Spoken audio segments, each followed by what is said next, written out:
નમસ્તે વિદ્યાર્થી મિત્રો. તો આજનો આપણો ટૉપિક છે હેલો એરિનના રાસાયણિક ગુણધર્મો.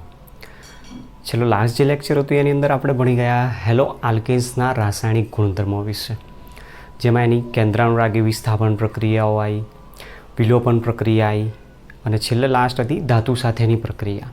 હવે એવી જ કેટલીક રાસાયણિક પ્રક્રિયાઓ આપણે હેલો એરિન સંયોજનો માટે પણ સમજવાની છે. જોઈએ ટૉપિકમાં કઈ કઈ પ્રક્રિયાઓ આવે છે, કઈ રીતે ટૉપિક છે આખો. તો આજની આપણી જે થિયરી છે હેલો એરિનના રાસાયણિક ગુણધર્મો છે.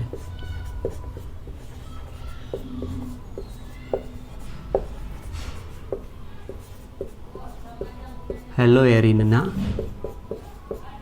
રાસાયણિક ગુણધર્મો. હવે હેલો એરિનના રાસાયણિક ગુણધર્મો સમજીએ તો સૌથી પહેલાં એક વસ્તુ કન્ફર્મ કરી લઈએ કે આપણે જે લાસ્ટ ટોપિક જોયા એની અંદર હેલો આલ્કીન અને હેલો એરિનમાં એક વસ્તુ ડિફરન્ટ છે. હેલો આલ્કીનમાં કાર્બન અને હેલોજન વચ્ચે બંધ સિંગલ બોન્ડ દર્શાવેલો છે. હેલો એરિનની અંદર બંધ જે બતાવેલો છે અહીંયાથી આ એરોમેટિક રિંગ આપેલી છે. એરોમેટિક રિંગ આપેલી છે અને એના ઉપર હેલોજન જોડાયેલો છે. ત્યારે આની અંદર કેટલીક એવી પ્રોપર્ટીઝ જોવા મળે છે કે જે પ્રોપર્ટીઝના કારણે સરળતાથી આ હેલો આલ્કીની જેમ પ્રક્રિયાઓ આપતું નથી. અથવા એક વસ્તુ અત્યારે જસ્ટ એવું સમજે કે જે તમે 11માં ભણીને આવ્યા કે બેન્ઝીનમાં વધારે પડતી સ્થિરતા છે એની સંસ્પંદનના કારણે, એટલા માટે સરળતાથી પ્રક્રિયાઓ આપતું નથી એવું સમજીને આપણે ટોપિકની શરૂઆત કરવાનો પ્રયત્ન કરીએ. હવે મેઇન વસ્તુ એ છે કે હેલો આલ્કીનમાં જેવી સરળતાથી વિસ્થાપન પ્રક્રિયાઓ થાય છે એટલી સરળતાથી ઇઝીલી હેલો એરિન સંયોજનો પ્રક્રિયા આપતું નથી. શા માટે નથી આપતું એનું રીઝન આપણે અહીંયાથી સમજવાનું. તો હેલો એરિન જે પ્રક્રિયાઓ આપેલી છે, રાસાયણિક ગુણધર્મો આપી છે, એની અંદર હેલો એરિનના રાસાયણિક ગુણધર્મમાં સૌથી પહેલો જે રાસાયણિક ગુણધર્મ છે હેલો એરિનની કેન્દ્રાનુરાગી વિસ્થાપન પ્રક્રિયાઓ. હવે હેલો આલ્કીનમાં તો આપણે ભણી ગયા કે વિસ્થાપન પ્રક્રિયાઓ એકદમ ઇઝીલી થાય છે, પણ હેલો એરિનમાં શું છે? તો એક વસ્તુ ધ્યાન રાખવાનું કે હેલો આલ્કેનની જેમ હેલો એરિન સંયોજનો એટલી સરળતાથી વિસ્થાપન પ્રક્રિયાઓ આપી શકતું નથી. તો પહેલો પોઈન્ટ આપણી પાસે આ ધ્યાનમાં રાખવાનું છે. હેલો એરિન સંયોજનો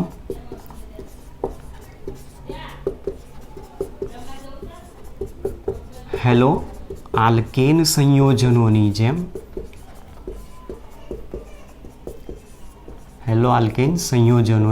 જેમ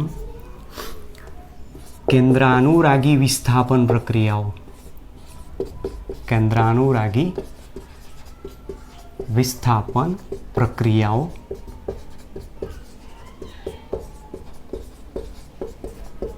સરળતાથી, કૌંસમાં લખી દઉં છું, સામાન્ય પરિસ્થિતિમાં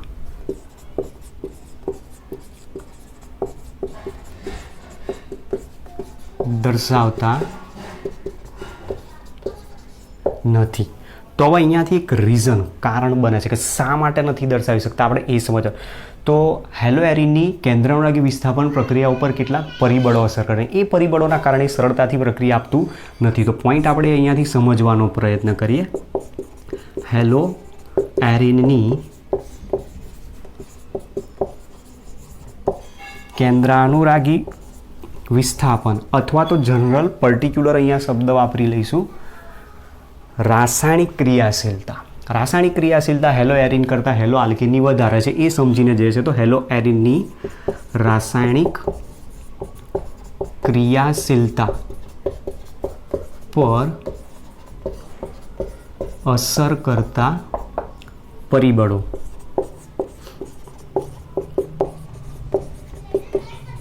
નીચે મુજબ છે. બરાબર, અલગ અલગ પ્રકારના પરિબળો અહીંયા આપણે સમજવાના છે, જેમાંથી પહેલું પરિબળ આપેલું છે આપણને હેલોજન ધરાવતા કાર્બનનું સંકરણ. ચલો પહેલો પોઈન્ટ આપણે આ સમજવાનો કે એક એવું પરિબળ આપ્યું છે કે જે પરિબળના કારણે હેલો એરિન સંયોજનો સરળતાથી કેન્દ્રનું વિસ્થાપન પ્રક્રિયાઓ આપી શકતું નથી. તો અહીંયા સમજાવવા શું માગે છે, હેલો આલ્કેન છે આપણી પાસે. હેલો આલ્કેનમાં હેલોજન ધરાવતો કાર્બન કે જેનું સંકરણ છે sp3, સામે એની જગ્યાએ હેલો એરિન સંયોજનો. હેલો એરિન સંયોજનોમાં હેલોજન ધરાવતો કાર્બન કે જેનું સંકરણ છે sp2. તો આપણને અહીંયા એક ડિફરન્ટ બંનેમાં ક્લિયર દેખાય છે કે હેલો આલ્કેનની અંદર sp3 સંકરણ છે, આની અંદર sp2 સંકરણ છે. હવે ઘટના એના કારણે બને શું, sp3 અને sp2 બંનેમાંથી બંધ લંબાઈ કોની વધારે, તો sp3 છે, જેના કારણે અહીંયા કાર્બન હેલોજનની બંધ લંબાઈ 177 પિકોમીટર જોવા મળે, જ્યારે અહીંયા sp2 સંકરણ જોવા મળે છે. અને sp2 સંકરણના કારણે કાર્બન હેલોજનની જે બંધ લંબાઈ છે 169 પિકોમીટર જેટલી આપણને જોવા મળતી હોય છે. તો એનું રીઝન શું છે કે આની અંદર એસ કેરેક્ટરનું પ્રમાણ વધારે, આમાં એસ કેરેક્ટરનું પ્રમાણ ઓછું, મતલબ પી કક્ષક વધારે, પી કેરેક્ટર વધારે એસ કેરેક્ટર ઓછું, પી કેરેક્ટર ઓછું એસ કેરેક્ટર વધારે છે. તો એના કારણે કહી શકું કે વિદ્યુત ઋણતાની રીતે જો જોવા જાય તો ઇલેક્ટ્રોનેગેટિવિટી sp2 કાર્બનની sp3 કાર્બન કરતાં વધારે જોવા મળતી હોય છે, જેના કારણે હેલો એરિનમાં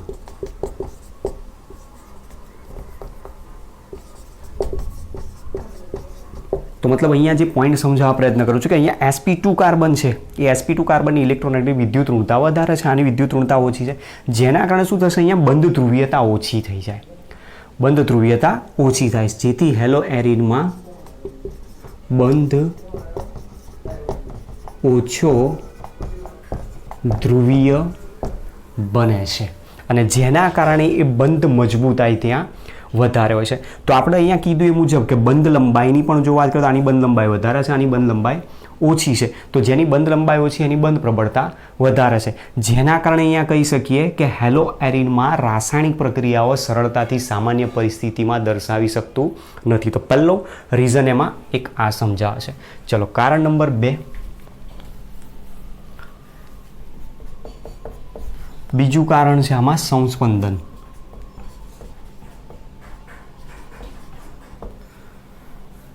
હેલો આલ્કેનમાં તો સંસ્પંદન શક્ય છે જ નહીં, કારણ સંસ્પંદન ક્યારે થાય કે જ્યારે લોન પેર આપેલી હોય, પાઈ ઇલેક્ટ્રોન આપેલા હોય, કોન્જ્યુગેટેડ પ્રણાલી હોય તો સંસ્પંદન શક્ય બને છે. તો હેલો એરિનની અંદર આ રીતે સંસ્પંદન બંધારણ શક્ય છે.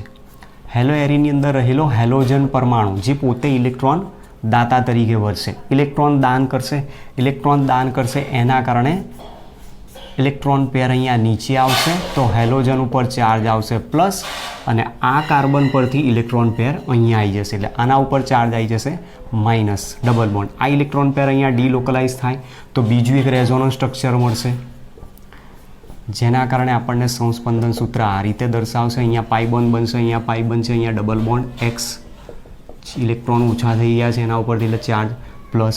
ચલો હજુ પણ આ ઇલેક્ટ્રોન પેર અહીંયા ડીલોકલાઇઝ થશે, પાઈ ઇલેક્ટ્રોન અહીંયા જાય તો બીજું એક સંસ્પંદન સૂત્ર મળશે.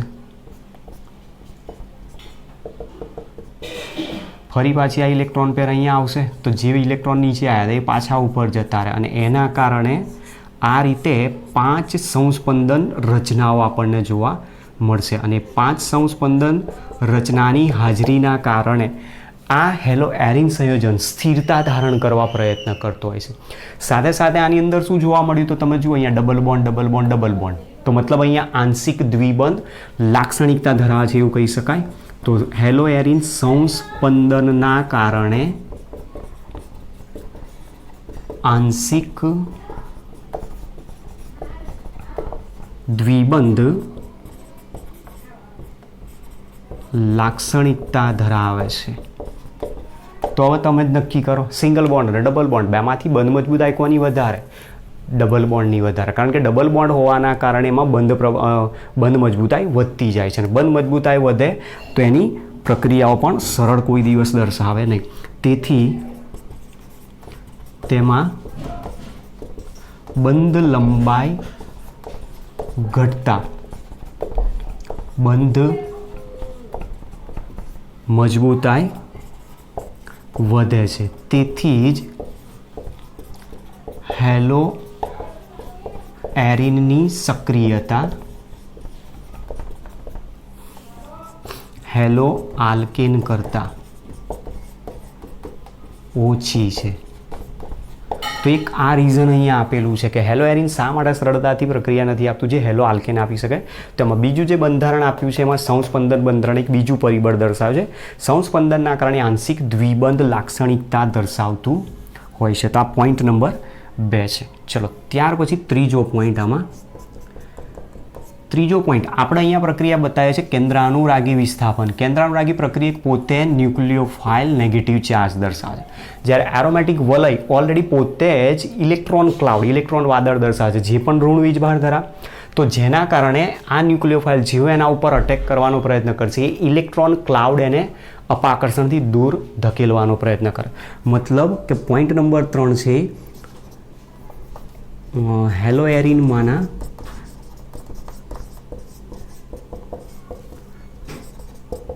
એરોમેટિક વલયના ઇલેક્ટ્રોન વાદળ દ્વારા કેન્દ્રાનુરાગી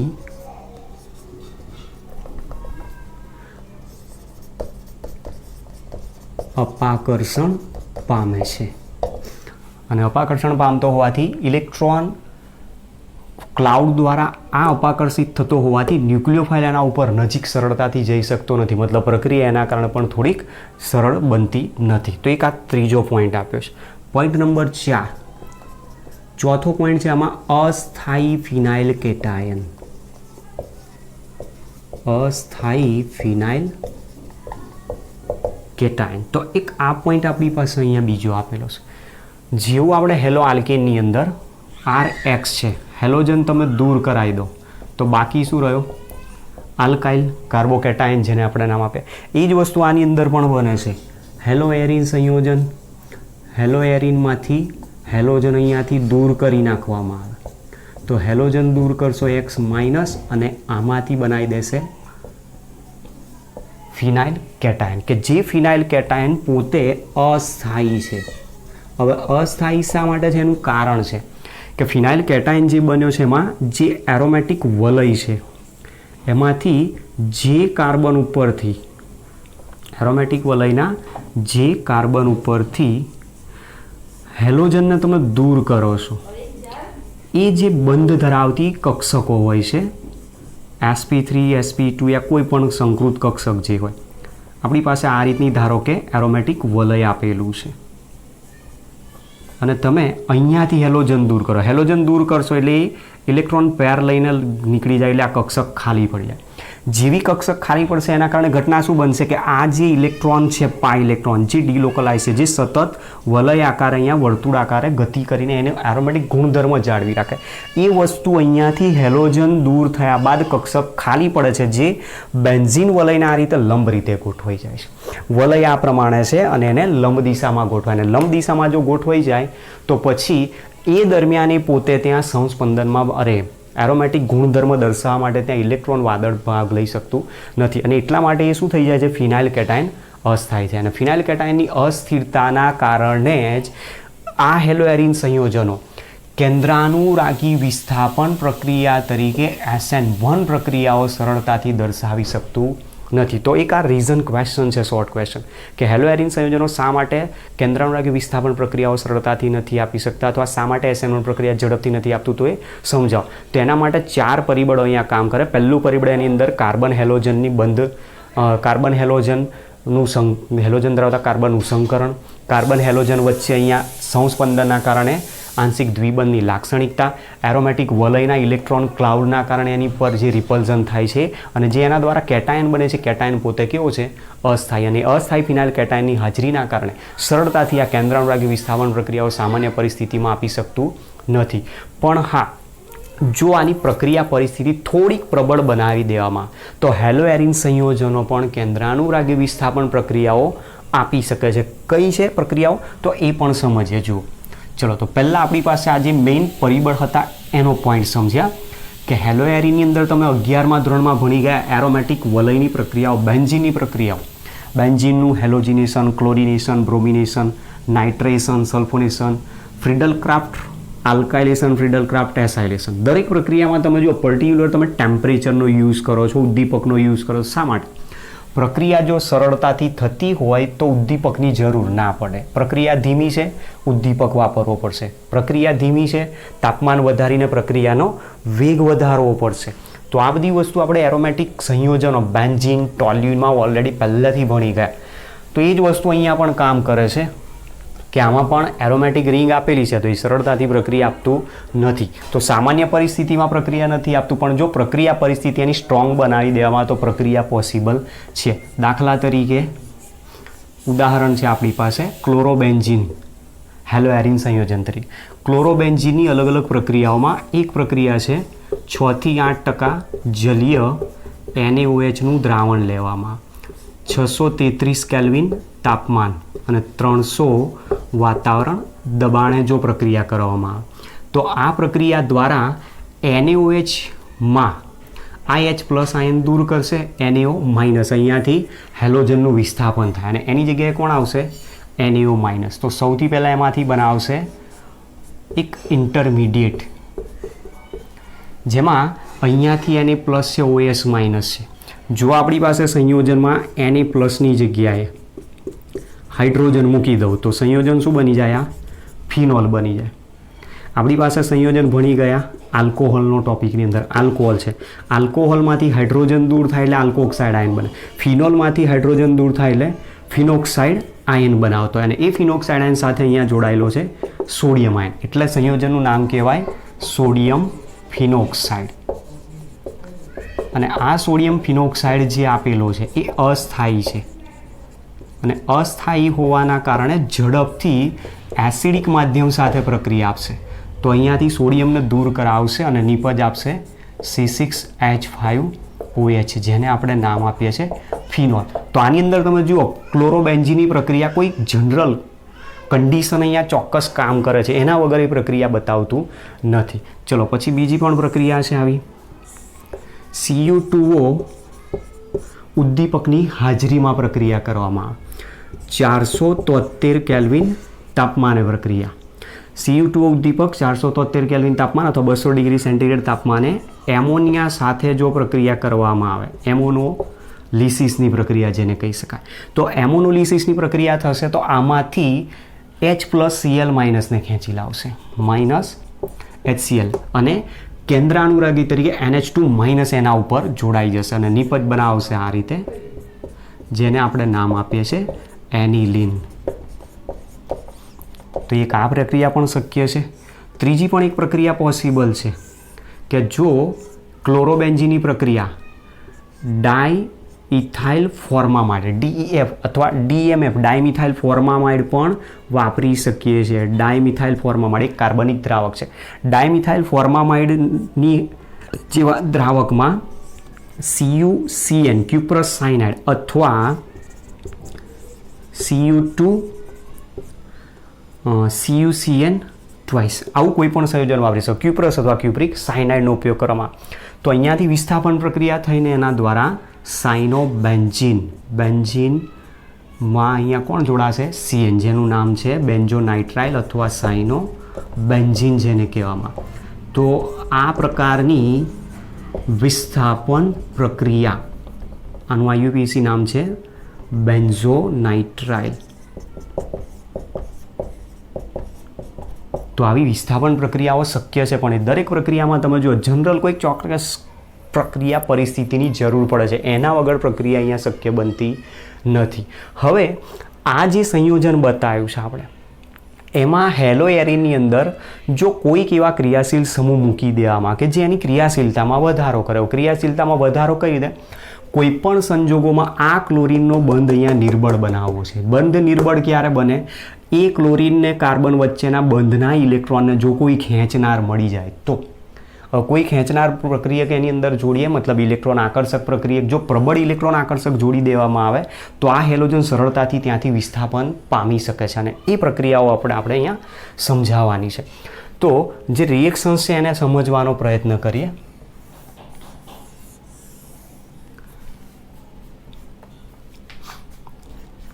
હેલોએરિનમાં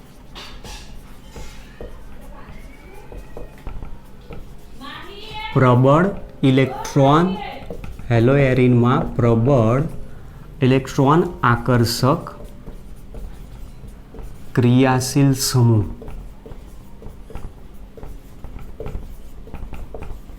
જેવા કે NO2 CF3 વગેરે જો તેના ઓર્થો અથવા પેરા સ્થાને જોડાય તો તે પ્રક્રિયામાં હેલાઇડનું OH માઇનસ કેન્દ્રાનુરાગી દ્વારા સરળતાથી વિસ્થાપન થઈ શકે છે. બરોબર. તો એક આ કન્ડિશન અહીંયા બતાવવાની છે કે હેલોએરિન આપેલો છે. હેલોએરિનમાં તમારે શું જોડવાનું છે? કોઈક પ્રબળ ઇલેક્ટ્રોન આકર્ષક ક્રિયાશીલ સમૂહ જે શું કરશે? હેલોએરિનમાંથી ખેંચવા માંડશે ઇલેક્ટ્રોનને. જો ઇલેક્ટ્રોનને ખેંચી જાય તો ઇલેક્ટ્રોન ખેંચનાર હવે કયા સ્થાન ઉપર છે એ પણ તમે જુઓ. પ્રબળ ઇલેક્ટ્રોન દાતા ક્રિયાશીલ સમૂહ ઓર્થો અને પેરા સ્થાનમાં જોડવાની વાત કરી. ઓર્થો મતલબ ક્રિયાશીલ સમૂહના બે પડોશી અને પેરા એટલે એનો સામેનો. આગળના તમારી પાસે જે સંસ્પંદન બંધારણ આવ્યા હતા 5 ત્યાં મેં લખ્યા હતા. એમાં ધ્યાનથી તમે જોજો. સંસ્પંદન બંધારણમાં જ્યારે રેઝોનન્સ થાય છે તો રેઝોનન્સમાં આ ઇલેક્ટ્રોન પેર આ પોતાની અહીંયા આપે છે, પછી આ ઇલેક્ટ્રોન પેર અહીંયા આવે છે, આ ઇલેક્ટ્રોન પેર અહીંયા આવે છે, આ ઇલેક્ટ્રોન પેર અહીંયા. તો મતલબ તમે જુઓ આ બે ઓર્થો સ્થાન ઉપર ઇલેક્ટ્રોન આવ્યા, પેરા સ્થાન ઉપર ઇલેક્ટ્રોન આવ્યા. એટલે ત્યાંથી શું કરે? સરળતાથી ઇલેક્ટ્રોન ખેંચી શકે અને મેક્સિમમ ઇલેક્ટ્રોન ઝડપથી ક્યાંથી ખેંચે?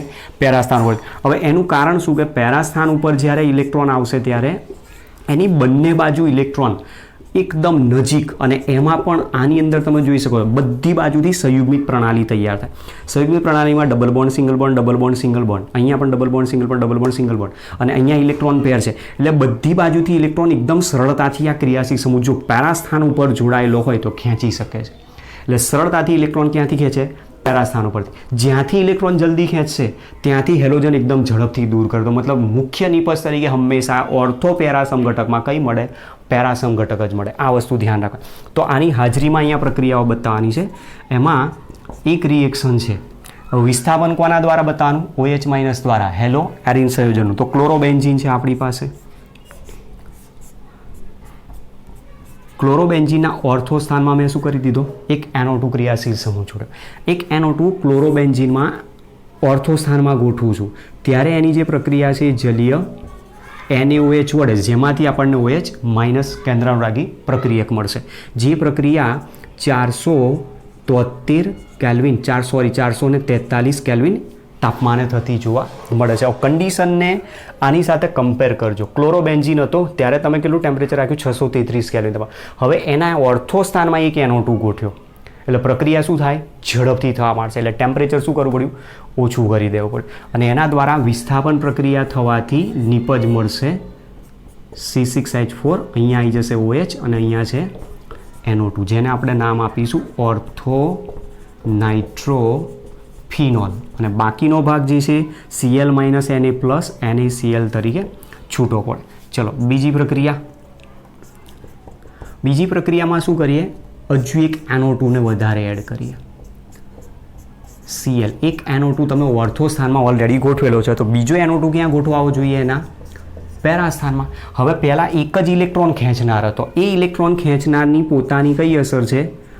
માઇનસ આઈ અસર. અને માઇનસ આઈ અસર જો વધશે તો પ્રક્રિયાને ઝડપથી બનાવશે. તો હવે તો અહીંયા બે માઇનસ આઈ અસર ધરાવતા બે ઇલેક્ટ્રોન વિડ્રોઈંગ ગ્રુપ જોઈન થઈ ગયા. હવે એક ખેંચતો તો એના કારણે પ્રક્રિયા ધીમી જતી એ થોડી ઝડપથી થવા માંડી. હવે એની જગ્યાએ કેટલા થઈ ગયા? બે ખેંચવાવાળા થઈ ગયા. એના કારણે પ્રક્રિયા હવે વધારે ઝડપથી થાય. અને પ્રક્રિયા વધારે ઝડપથી થાય તો અહીંયા કન્ડિશન ચેન્જ કરવી પડશે.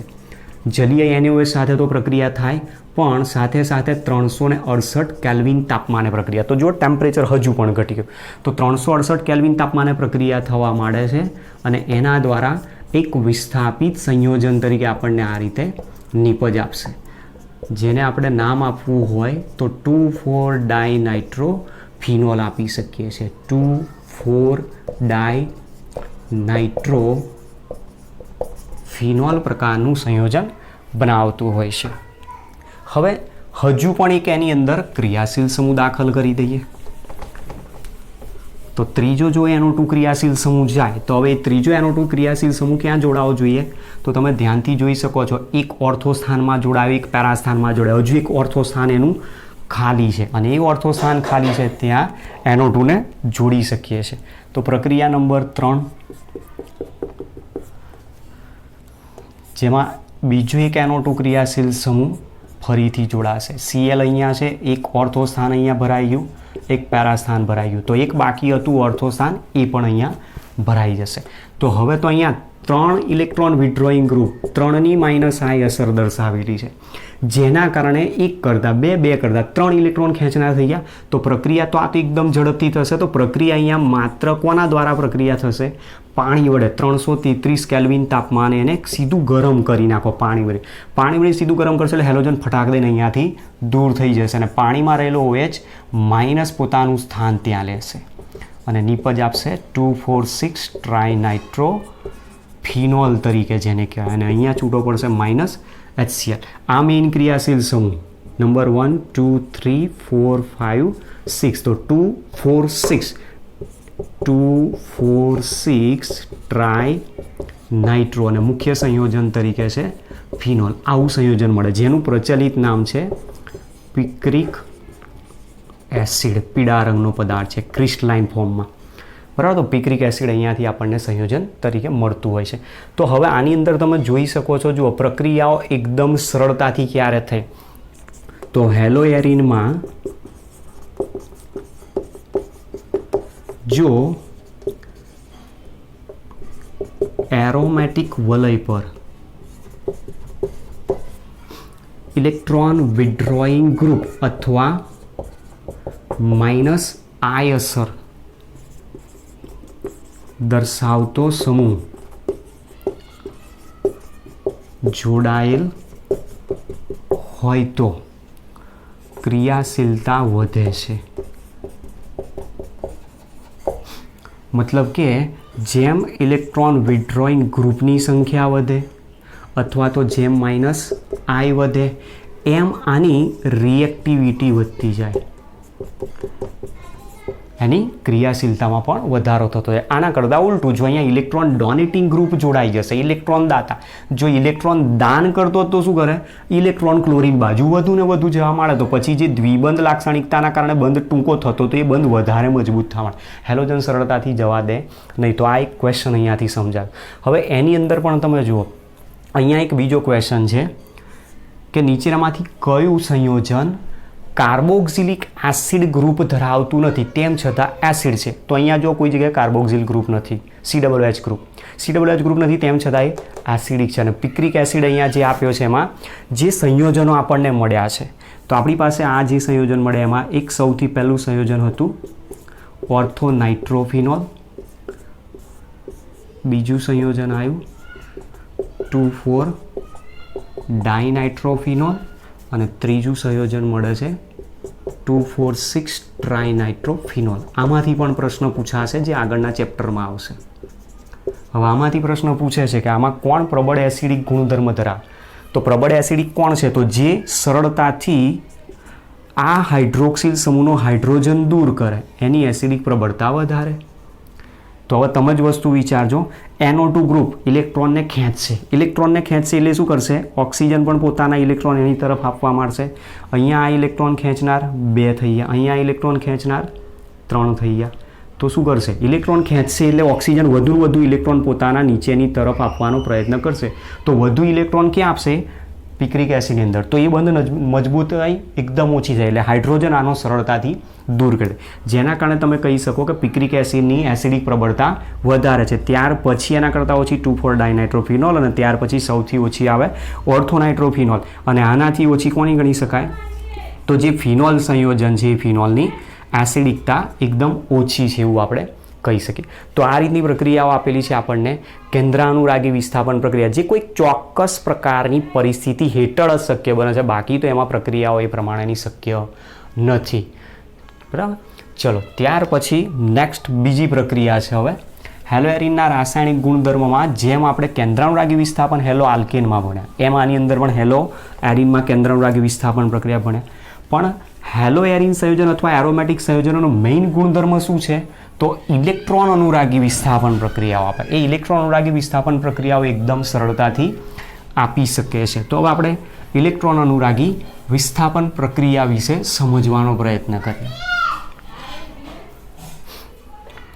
ચલો, તો પોઈન્ટ નંબર 2 છે હવે ઇલેક્ટ્રોન અનુરાગી વિસ્થાપન પ્રક્રિયાઓ. હવે ઇલેક્ટ્રોન અનુરાગી વિસ્થાપન પ્રક્રિયા જો હોય તો સમજવા જેવું છે. આપણી પાસે આ હેલો એરિન સંયોજન છે. એ હેલો એરિનમાં હેલોજન તરીકે અહીંયા કોઈ પણ હોઈ શકે. હવે આપણી પાસે જે પ્રક્રિયા આપેલી છે એમાં હેલો એરિન શું કરે છે? ઇલેક્ટ્રોન દાતા તરીકે. તો ઇલેક્ટ્રોન એના નીચે સંસ્પંદનમાં અહીંયા ભાગ લે. સંસ્પંદનમાં ભાગ લેશે એટલે શું કરશે? સંસ્પંદન સૂત્રો બનાવશે. તો એના રેઝોનન્સ સ્ટ્રક્ચર આપણને આ રીતે મળે છે. તો અહીંયા પાઈ ઇલેક્ટ્રોન આના ઉપર આવી ગયા, ડિલોકલાઇઝ થઈને અહીંયા લોન પેર આવી ગઈ, તો ડબલ બોન્ડ બનાવી દીધો અને આના ઉપર આવી ગયો ચાર્જ પ્લસ અહીંયા ડબલ બોન્ડ છે, અહીંયા સિંગલ બોન્ડ છે. ચલો, આ લોન પેર આના ઉપર આવશે તો આ પાઈ ઇલેક્ટ્રોન અહીંયા ટ્રાન્સફર થશે, જેના કારણે બીજું એક રેઝોનન્સ સ્ટ્રક્ચર આવશે. તો અહીંયા ઇલેક્ટ્રોન પેર આવી, અહીંયા પાઈ બંધ બનાવશે, અહીંયા ડબલ બોન્ડ અને આના ઉપર ચાર્જ આવી ગયો પ્લસ. તો આ રીતે એરાઇલ કેટાયન, એરાઇલ હેલાઇડમાંથી કેટાયન બનાવતો હોય છે. ચલો, આ ફરી પાછી લોન પેર ડિલોકલાઇઝ થશે, પાઈ ઇલેક્ટ્રોન અહીંયા ટ્રાન્સફર થાય તો બીજું એક રેઝોનન્સ સ્ટ્રક્ચર આવશે.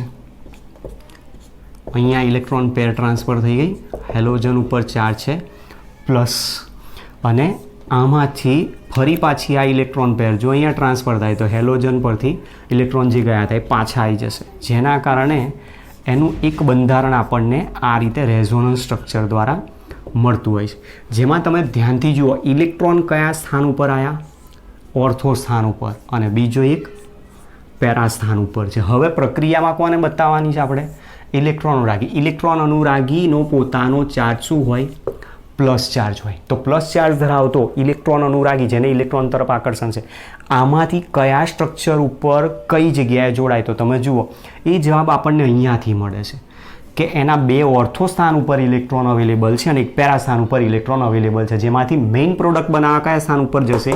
પેરા સ્થાન પર. તો બાકીની ઓર્થો સ્થાન આવશે એની ગૌણ નિપજ સાઇડ પ્રોડક્ટ તરીકે ત્યાં આવશે. તો મતલબ અહીંયા જે પણ પ્રક્રિયા આવશે, ઇલેક્ટ્રોન અનુરાગી વિસ્થાપન પ્રક્રિયા કયા સ્થાન ઉપર જાય? તો આ પોતે ઇલેક્ટ્રોન ડોનેટિંગ ગ્રુપ હોવાના કારણે હંમેશા ઓર્થો પેરા નિર્દેશક અસર દર્શાવે, જેથી કહી શકાય કે દાખલ થનાર નવ ક્રિયાશીલ સમૂહે ઓર્થો અને પેરા સ્થાને જોડાશે. Therefore halogen electron donating group હોવાથી તેના ઓર્થો અને પેરા સ્થાને દાખલ થનાર ઇલેક્ટ્રોન અનુરાગી પ્રક્રિયક જોડાશે, જેમાં ઓર્થો અને પેરા સમઘટકો નિપજ બને, જે પૈકી પેરા સમઘટક મુખ્ય નિપજ ગણાય. બરાબર. તો આપણે આ વસ્તુ અહીંયા હવે ધ્યાન રાખવાની છે કે જે પણ ઇલેક્ટ્રોન અનુરાગી વિસ્થાપન પ્રક્રિયા થશે એ કયા સ્થાન ઉપર થવી જોઈએ? તો ઓર્થો અને પેરા જ. કારણ કે પ્રથમ જોડાઈ ચૂકેલો સમૂહ કયા પ્રકારની નિર્દેશક અસર ધરાવે છે એના જ ઉપર આવનાર બીજા ઇલેક્ટ્રોન અનુરાગી પ્રક્રિયકનો આધાર છે અને એ પ્રમાણે નિપજો બનાવશે. તો આપણી પાસે હેલો એરિનમાં જે ઇલેક્ટ્રોન અનુરાગી વિસ્થાપન પ્રક્રિયાઓ છે એ બધી અલગ અલગ પ્રકારની છે, જે ઓલરેડી આપણે ભણી ગયા છીએ. તો આની અંદર ચેક કરીએ કઈ કઈ પ્રક્રિયાઓ આવે છે. ચલો, હેલો એરિન તરીકે આપણે અહીંયા વાપરીએ છીએ ક્લોરોબેન્ઝીન. મોટાભાગે આ પ્રક્રિયાઓ પરીક્ષામાં કંઈ એટલી બધી ઇમ્પોર્ટન્ટ છે નહીં, પણ સમજવી જરૂરી. શા માટે? આગળ જરૂર પડવાની છે આ બધાની, કે કોણ ઓર્થોપેરા નિર્દેશક બને અને કોણ મેટા નિર્દેશક બને. ઇલેક્ટ્રોન ડોનેટિંગ ગ્રુપ હોય તો ઓર્થોપેરા નિર્દેશક જ આવે, અને જો ઇલેક્ટ્રોન વિડ્રોઈંગ હોય તો એ હંમેશા મેટા નિર્દેશક જ આવે. ધ્યાન રાખવાનું. ચલો, તો પ્રક્રિયાઓ બધી અલગ અલગ પ્રકારની આમાં આવશે. એમાંથી પહેલી જે પ્રક્રિયા છે હેલોજિનેશન તરીકે ધારો કે બ્રોમિનેશન બતાવીએ. બ્રોમિનેશનની પ્રક્રિયા જો દર્શાવી હોય તો FeBr3 ઉદ્દીપકની હાજરીમાં એને ગરમ કરવું પડશે. FeBr3 વડે ગરમ કરો અથવા તો ક્લોરીન વડે તમે ગરમ કરો તો FeCl3નો ઉપયોગ કરો. હવે એમાંથી થશે શું? પહેલાં આ ક્લોરીન આને ખેંચી જશે, ક્લોરીનને ખેંચી જશે એટલે FeBr3Cl+ બનાવી દેશે. ખ્યાલ આવે છે? બ્રોમિનેશનની પ્રક્રિયા છે આપણે, તો બ્રોમિનેશન માટે તમે કોનો યુઝ કરવાના છો? Br2નો યુઝ કરવો પડશે. ક્લોરિનેશન હોય તો Cl2 FeCl3, બ્રોમિનેશન હોય તો Br2 અને FeBr3નો ઉપયોગ કરો. એમાંથી શરૂઆતમાં પ્રક્રિયામાં શું થાય? FeBr3 અને Br2 વચ્ચે પ્રક્રિયા થાય. મતલબ આ રીતે અહીંયા સમજાવું છું. FeBr3 અને Br2 વચ્ચે પ્રક્રિયા થાય. આ પોતે લુઈસ એસિડ છે, કારણ કે એની પાસે ઇલેક્ટ્રોન ઉણપ છે. એટલે શું કરશે? એક Br- ને ખેંચી લાવશે, એટલે Br પ્લસ બ્રોમોનિયમ આયન અને FeBr4- આ રીતે એમાંથી છૂટો પડી જાય. જેમાં આ ઇલેક્ટ્રોન અનુરાગી પ્રક્રિયક છે. એ ઇલેક્ટ્રોન અનુરાગી પ્રક્રિયક આના ઉપર અટેક કરશે, એરોમેટિક વલય ઉપર, અને એ એરોમેટિક વલય ઉપર અટેક કરીને એક ઓર્થો સમઘટક અને બીજો પેરા સમઘટક નિપજ બનાવે. તો આપણી પાસે અહીંયા બે નિપજ મળશે. એક અહીંયા છે Cl, અહીંયા આવી ગયો બ્રોમિન, અને બીજી એક નિપજ છે Cl અને પેરા સ્થાનમાં આવશે Br, જેમાં આ શું બતાવશે? મુખ્ય નિપજ બતાવશે. નામ લખવું હોય તો તમે IUPAC નામ લખી શકો છો. 1 to નંબર આપવાનો છે. નંબરિંગ હંમેશા સ્ટાર્ટ કરી દે કરવાનું. અહીંયા જે આપ્યા છે એ મુજબ આલ્ફાબેટિકલ ઓર્ડરમાં. તો બ્રોમિનનો ક્રમ પહેલો આવે તો 1 bromo 2 chloro benzene, 1 bromo 4 chloro benzene નિપજ આવશે. ચલો ત્યાર પછી બીજી પ્રક્રિયા નાઇટ્રેશન.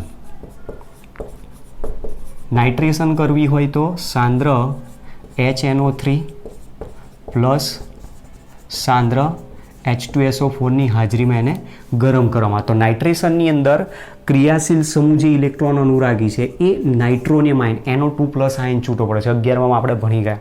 અને એ NO2+ આયન એરોમેટિક વલય ઉપર અટેક કરીને બે સમઘટકો નિપજ તરીકે આપશે.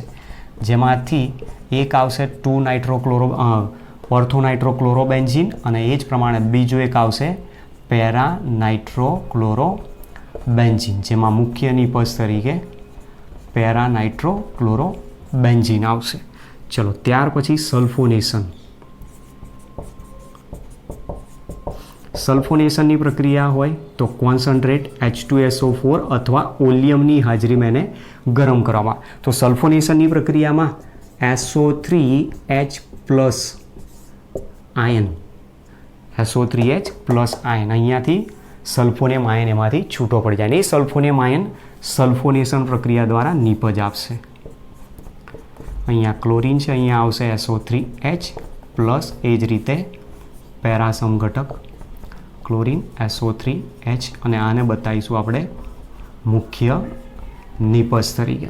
જેનું નામ લખવું હોય તો આ મેઇન ક્રિયાશીલ સમૂહ બન્યું, સૌથી વધુ ક્રિયાશીલ છે એટલા માટે.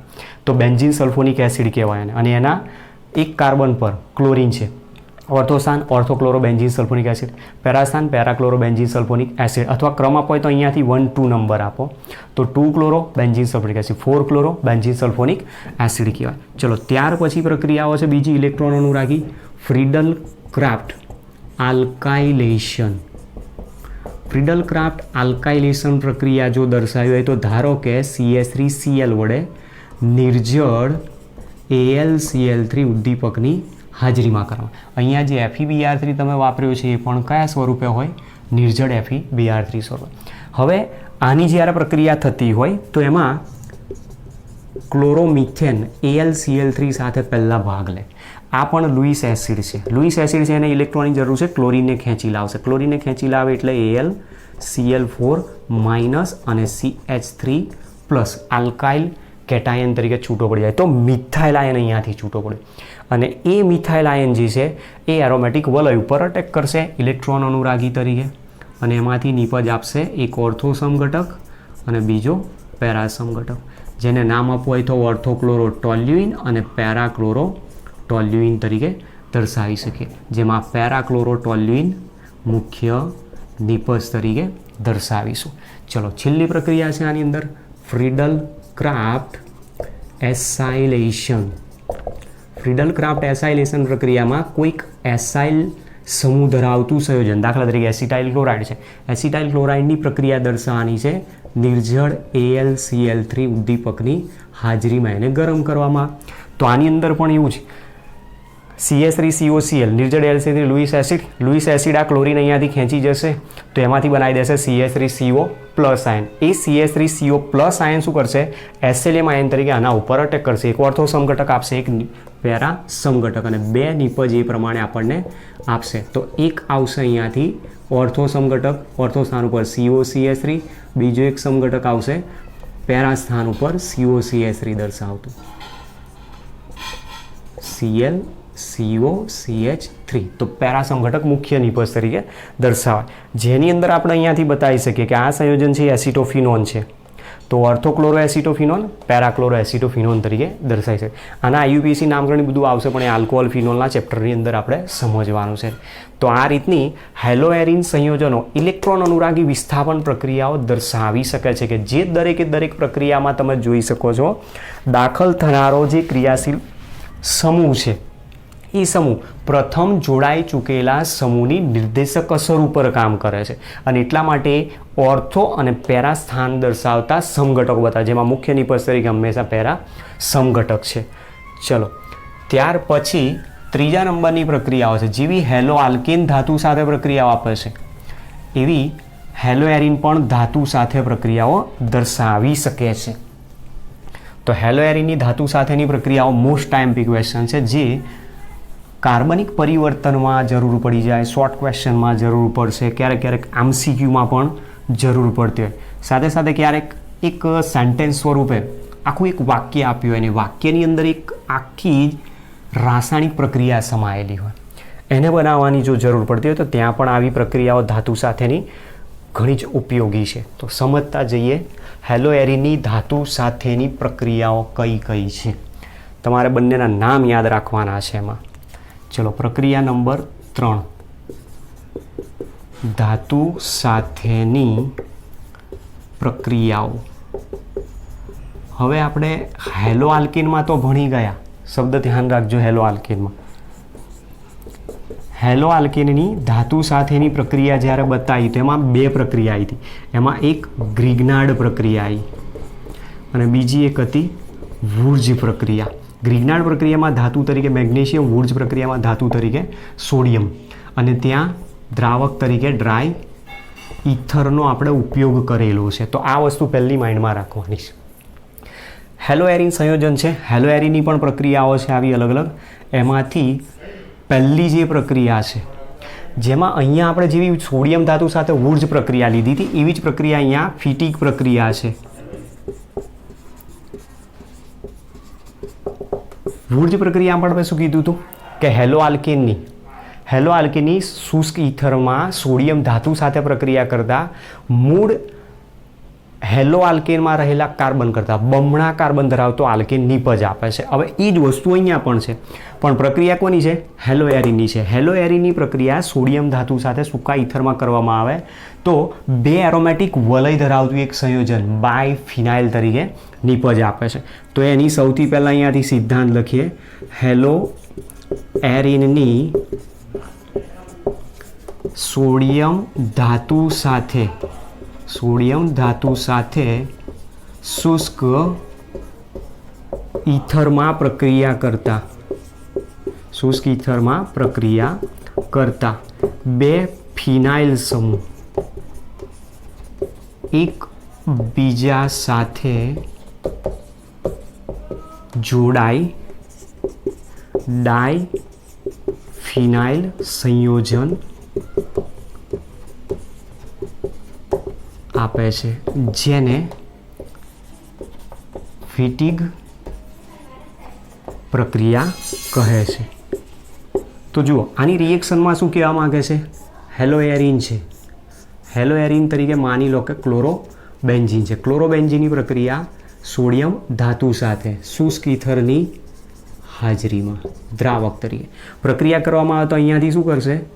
સોડિયમ ક્લોરાઇડ દૂર કરાવશે અને આવી રિંગ બીજી જોડાશે. તો મતલબ પ્રક્રિયા કેટલા મોલ? 2 મોલ. તો સોડિયમ પણ 2 મોલ. અને એના દ્વારા નિપજ આપશે ડાયફિનાઇલ સંયોજન, અને બાકીનો ભાગ છૂટો પડી ગયો 2NaCl. તો સંયોજન મળે છે આપણને ડાયફિનાઇલ, અથવા ક્યારેક ક્યારેક આને બાયફિનાઇલ પણ નામ આપે છે. તો જો આ રીતની રિએક્શન આપી જે વુર્જ પ્રક્રિયાને મળતી આવે છે. વુર્જ પ્રક્રિયામાં બમણા કાર્બન ધરાવતો આલ્કેન મળે, આની અંદર બમણી રિંગ ધરાવતું ડાયફિનાઇલ સંયોજન બને. પણ હા, બીજું એક ધ્યાન રાખવાનું કે જો આ પ્રક્રિયામાં સોડિયમ ધાતુની જગ્યાએ કોપર ધાતુ વાપરવામાં આવેલી હોય, દાખલા તરીકે આ રીતની પ્રક્રિયા છે, આ તમારે એક નોંધ કરી રાખવાની છે. ક્લોરોબેન્ઝીનની પ્રક્રિયા સોડિયમની જગ્યાએ જો કોપર ધાતુ વડે કરવામાં આવે તો એમાં પણ આ જ નિપજ ડાયફિનાઇલ જ નિપજ તરીકે સંયોજન દર્શાવતું હોય છે. પણ આ જે પ્રક્રિયા છે એ પ્રક્રિયાને આપણે ફિટિગ પ્રક્રિયા ન નામ આપતા પ્રક્રિયાને નામ આપેલું છે ઉલ્માન રિએક્શન, જેને ઉલ્માન પ્રક્રિયા તરીકે ઓળખવામાં આવતું હોય છે. તો ઉલ્માન રિએક્શન, ફિટિગ રિએક્શન બંને દ્વારા ડાયફિનાઇલ બનાવી શકાય છે. ચલો, ત્યાર પછી બીજી પ્રક્રિયા છે વુર્જ ફિટિગ પ્રક્રિયા. પ્રક્રિયા નંબર 2 વુર્જ ફિટિગ પ્રક્રિયા. હવે આના પરથી તમને ખબર પડી જવી જોઈએ. વુર્જ પ્રક્રિયામાં આપણે કોનો ઉપયોગ કર્યો?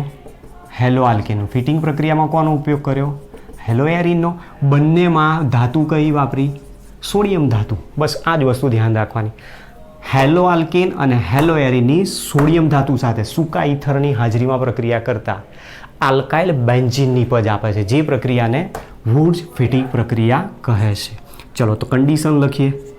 હેલો આલ્કેન અને હેલો એરિનની સોડિયમ ધાતુ સાથે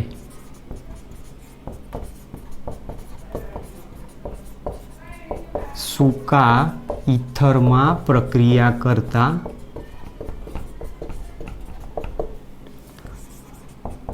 આલ્કાઇલ બેન્ઝીન નિપજ આપે છે, જે પ્રક્રિયાને વુર્જ ફિટિગ પ્રક્રિયા કહે છે. મતલબ અહીંયા બે વસ્તુ ભેગી કરવાની, વુર્જ પ્રક્રિયાની કન્ડિશન અને ફિટિગ પ્રક્રિયાની કન્ડિશન બંને ભેગી કરી દેવાની છે. અને એ બંને ભેગા કરો એટલે પ્રક્રિયાનું નામ કહેવાય વુર્જ ફિટિગ પ્રક્રિયા. તો જુઓ કઈ રીતે આવે છે. દાખલા તરીકે general reaction hello alkane sodium ધાતુ અને હેલો એરિન. તો હેલો એરિન અહીંયા મૂકી દઈએ અને ધ્યાન રાખવાનું બંનેમાં હેલોજન કેવો હોવો જોઈએ? એક સરખો. તો અહીંયાથી હેલોજન દૂર કરશે, અહીંયાથી હેલોજન દૂર કરશે, સોડિયમ 2 મોલ અહીંયા પ્રક્રિયામાં વપરાશે અને એના દ્વારા 2 મોલ NaX સ્વરૂપે છૂટું પડશે અને બંને એરાઇલ સમૂહ અને આલ્કાઇલ સમૂહ એકબીજા સાથે જોડાશે અને એના દ્વારા જે નિપજ મળે છે એ જ નિપજને આપણે નામ આપેલું છે આલ્કાઇલ બેન્ઝીન તરીકે આને ઓળખવામાં આવે છે. તો આલ્કાઇલ બેન્ઝીનની બનાવટ, આલ્કાઇલ બેન્ઝીન તરીકે methyl benzene, ethyl benzene, propyl benzene, isopropyl benzene, તૃતીયક બ્યુટાઇલ બેન્ઝીન, એ બધા સંયોજનો આપણે આ ક્રિયા દ્વારા બનાવી શકીએ. ચલો તો એક્ઝામ્પલ એના સમજીએ 2-3 એટલે ખ્યાલ આવી જશે કે કઈ રીતે નિપજ દર્શાવી શકે છે. ચલો ઉદાહરણ નંબર 1. ઉદાહરણ નંબર 1માં અહીંયા સંયોજન વાપરીએ છીએ ક્લોરોમિથેન સોડિયમ ધાતુ અને પ્રક્રિયા બતાવવાની છે ક્લોરોબેન્ઝીન સાથે. બંને હેલોજન સમાન રાખવાના શક્ય હોય ત્યાં સુધી. ચલો તો આ બંને દ્વારા પ્રક્રિયા થશે શુષ્ક ઈથર દ્રાવક.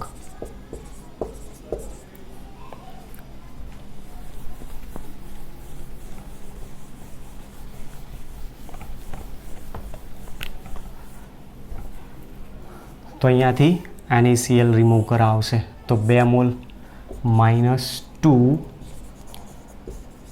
NaCl અને પ્રોડક્ટ આપશે એરોમેટિક રિંગ ઉપર CH3 જોડાશે એટલે સંયોજન બનાવી દેશે ટોલ્યુઇન અથવા મિથાઇલ બેન્ઝીન જેને કહેવાય. ઉદાહરણ નંબર 2 CH3CH2Br બ્રોમોઇથેન. ચલો બ્રોમોઇથેનની પ્રક્રિયા પણ 2 મોલ સોડિયમ ધાતુ સાથે અને અહીંયા બ્રોમો બેન્ઝીન. સંયોજન અહીંયા હતું ક્લોરોબેન્ઝીન, અહીંયા વાપરીશું બ્રોમોબેન્ઝીન. અને એની પણ આ જ કન્ડિશનમાં પ્રક્રિયા શુષ્ક ઇથર બાય પ્રોડક્ટ 2 મોલ એને Br છૂટા પડશે અહીંયાથી અને બંને જોડાઈ જશે એકબીજા સાથે અને નિપજ આપશે C6H5CH2CH3 જેને નામ આપીશું ઇથાઇલ બેન્ઝીન. બરાબર. તો આ રીતે આપણી પાસે એક પ્રક્રિયા સમજાય છે, જે પ્રક્રિયાની અંદરથી જ આપણને ખ્યાલ આવે છે કે જો આલ્કાઇલ બેન્ઝીનની બનાવટની જરૂર હોય તો આલ્કાઇલ બેન્ઝીન બનાવવા માટે હંમેશા તમે અહીંયા વુર્ટ્ઝ-ફિટિક પ્રક્રિયાનો ઉપયોગ કરી શકો છો. તો આ રીતની 3 પ્રક્રિયાઓ હતી. હેલો એરિન સંયોજનો સરળતાથી પ્રક્રિયા નથી આપી શકતા, એક કેન્દ્રાનુરાગી વિસ્થાપન પ્રક્રિયા. પણ એ પ્રક્રિયા જો ચોક્કસ પ્રક્રિયા પરિસ્થિતિમાં કરવામાં આવે તો નિપજ પણ બનાવી શકે. બીજી હતી ઇલેક્ટ્રોન અનુરાગી વિસ્થાપન પ્રક્રિયા. તો ઇલેક્ટ્રોન અનુરાગી વિસ્થાપન પ્રક્રિયાઓ એકદમ સરળતાથી આપી શકે છે અને એમાંય જોડાનાર ક્રિયાશીલ સમૂહ કયા સ્થાન ઉપર જોડાશે એનો આધાર જોડાઈ ચૂકેલા પ્રથમ ક્રિયાશીલ સમૂહની નિર્દેશક અસર ઉપર છે, કે જેમાં હેલોજન પોતે ઓર્થોપેરા નિર્દેશક છે ઇલેક્ટ્રોન ડોનેટિંગ હોવાના કારણે. અને ત્રીજી પ્રક્રિયા આપણે આપી લીધી હેલો એરિનની ધાતુ સાથેની પ્રક્રિયા. ધાતુ સાથેની પ્રક્રિયામાં ફિટિંગ પ્રક્રિયા આવી અને વુર્ટ્ઝ ફિટિંગ પ્રક્રિયા પણ આપણને દર્શાવેલી છે. ઓકે, તો આ બધી જ હેલો આલ્કેન હેલો એરિનની પ્રક્રિયાઓ પણ આપણી પૂરી થઈ ગઈ. હવે જે આપણો ટોપિક બાકી રહ્યો છે આની અંદર પોલી હેલો આલ્કેન્સ સંયોજનો છે. એ પોલી હેલો આલ્કેન સંયોજનોમાં અલગ અલગ પ્રકારના 6 સંયોજનો આપેલા છે જેના વિશે આપણે સમજવાનું છે. જ્યાં સુધી આપણો ગુજરાત બોર્ડનો સિલેબસ 30% જે રિડ્યુસ થઈને કયા ટોપિક નથી કાઢ્યા અને કયા ટોપિક કાઢી નાખ્યા એ આપણને ખબર ના પડે ત્યાં સુધી આપણે ચેપ્ટરમાં આગળ કન્ટિન્યુ કરી લઈશું. બાકી CBSEમાં પોલી હેલો આલ્કેન સંયોજનો કાઢી નાખ્યા છે તો આપણને જ્યારે સિલેબસ મળી જશે નીકળી જાય તો એને હટાવી દેવાનું. બાકી ત્યાં સુધી અત્યારે નીકળ્યું નથી તો આપણે એને કન્ટિન્યુ કરીશું અને એના આધારે તમને જે પણ મેં PDF લિંક મોકલેલી છે લેક્ચર્સની અંદર એ પીડીએફની અંદરથી તમને ઘણા બધા એવા MCQ ઉપયોગી પોલી હેલો આલ્કેન સંયોજનોમાંથી પણ મળી શકશે જે ઘણા બધા આગળ પૂછાયેલા પણ છે ભૂતકાળની અંદર. તો હવે નેક્સ્ટ લેક્ચરની અંદર આપણે પોલી હેલો આલ્કેન સંયોજનો વિશે સમજવાનો પ્રયત્ન કરીશું કે કયા કયા સંયોજનો છે, એનો ક્યાં યુઝ થાય છે, એની બનાવટ કઈ રીતે છે, એના ડ્રોબેક શું છે, આપણે એ બધું સમજવાનું છે. અને ઘણો ઇમ્પોર્ટન્ટ ટોપિક આમ તો એ છે પણ હવે લગભગ આશા રાખીએ છીએ કે CBSEમાં જે રીતે નીકળી ગયો છે એ પ્રમાણે આપણે જો કદાચ રિડ્યુસ કરે તો પછી આપણે એને તૈયાર કરવાની જરૂર નથી. ઓકે, તો નેક્સ્ટ લેક્ચરની અંદર મળીએ હવે. Thanks to all.